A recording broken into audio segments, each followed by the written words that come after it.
मित्रांनो, जसं की आपणास माहीत आहे की पंचायत समितीचे इलेक्शन हे चालू झालेले आहे आणि फॉर्म पण भरणं झालेले आहेत.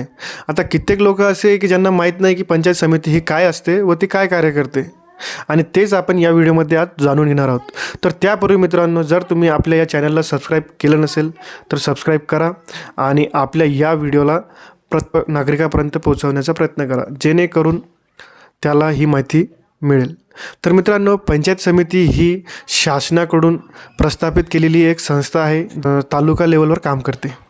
आता सपोज आपला तालुका, त्याच्यामध्ये जे काही गावे येतात त्या गावांना गटामध्ये विभाजन केले जाते आणि त्या सर्व गटांचं मिळून जे काही कारभार पाहत असते ती पंचायत समिती असते. म्हणजे शासनाकडून जे काही योजना येतात ते त्या ग्रामपंचायतीपर्यंत पोहोचवणे किंवा त्या गावापर्यंत पोहोचवणे हे काम पंचायत समितीचं असते.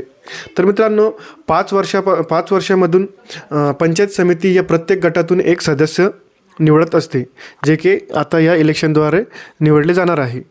तर जी पंचायत समिती जी कामे प्रोव्हाइड करते, जे कामे अंमलात आणते, ती कामे म्हणजे शाळांचा विकास करणे, परत गावातील रस्ते, पाणी पुरवठा किंवा सांडपाण्याची विल्हेवाट असो, किंवा गावामध्ये महिला विकास, बाल विकास, तसेच आपल्या गावामध्ये जे काही अपंग नागरिक असतात त्यांना शासनामार्फत जे काही सुविधा असतात ते त्यांच्यापर्यंत पोहोचवणे, अशा अनेक ज्या योजना आहे त्या प्रत्येक गटाला पोहोचवणे हे पंचायत समितीचं काम असतं.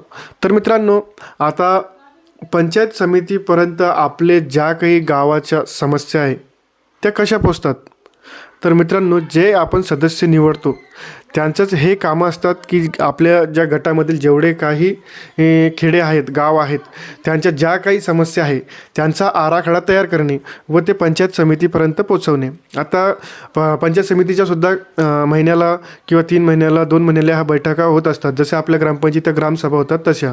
तर तो गटाचा जो सदस्य असतो तो प्रत्येक गावाची समस्या या त्या ठिकाणी मांडतो.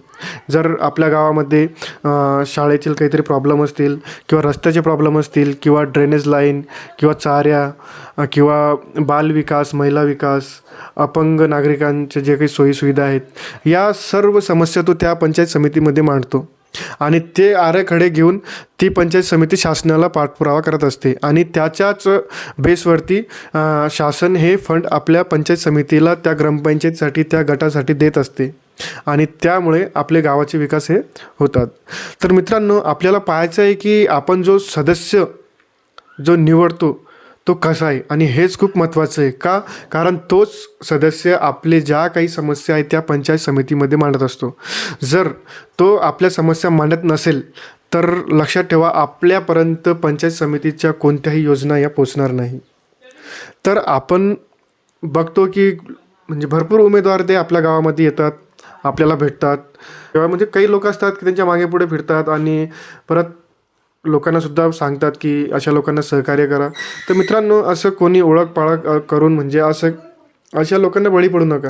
माझं तर फक्त एकच सांगणं आहे, व्यक्ती कोणताही असला आणि तो कोणत्याही पक्षाचा असला तर ते बघायचं नाही, माणूस खरंच काम करण्या लायकीचा आहे का ते बघायचं, तो आपल्या समस्या पंचायत समितीपर्यंत पोचवेल की नाही पोचवेल हे बघायचं. त्या गोष्टी महत्त्वाच्या आहे. तर मित्रांनो, या इलेक्शनमध्ये आपल्याला संधी आलेली आहे. जर तुम्हाला समजत नसेल की एक चांगला सदस्य कसा असतो, तर मित्रांनो, आपल्या गावात जे उमेदवार येतात त्यांना सांगा की सभा घ्या. सभा जेव्हा ते घेतात त्यांना विचारा की तुम्ही आमच्या गावासाठी काय करणार, आणि एक पंचायत समिती सदस्य म्हणून तुमची काय कर्तव्य आहेत ते तरी आम्हाला सांगा. जर तो मनुष्य, तो सदस्य जर तुमची उत्तरं बरोबर देत असेल तरच तो व्यक्ती तुमच्यासाठी योग्य ठरेल. अन्यथा मग तेच काहीतरी योजना यायच्या कागदावर पूर्ण करायच्या, सह्या मारायच्या आणि ते त्यांच्या घशात घालायचा. तर मित्रांनो, या गोष्टी थांबायला पाहिजे. त्यासाठी आपण एवढे प्रयत्न करत आहे आणि मी प्रत्येक गोष्टी तुमच्यापर्यंत पोहोचवण्याचा प्रयत्न करतो. का? कारण की ज्या आपल्या भूतकाळामध्ये ज्या झालेल्या चुक्या आहे त्या आता भविष्यात घडू नये, त्यासाठी माझे हे प्रयत्न आहे. का? कारण की आज जर आपण आपल्या शाळांची, आपल्या गावाची जर अवस्था बघितली, अंगणवाडी बघा, तुम्ही रस्ते बघा, तुम्ही चाऱ्या बघा, या प्रत्येक गोष्टी ह्या बेसिक वस्तू ह्या आहे आणि या समस्या नष्ट होण्यासाठी आपल्याला चांगल्या व्यक्तीला तिथं उभं करणं खूप गरजेचं आहे.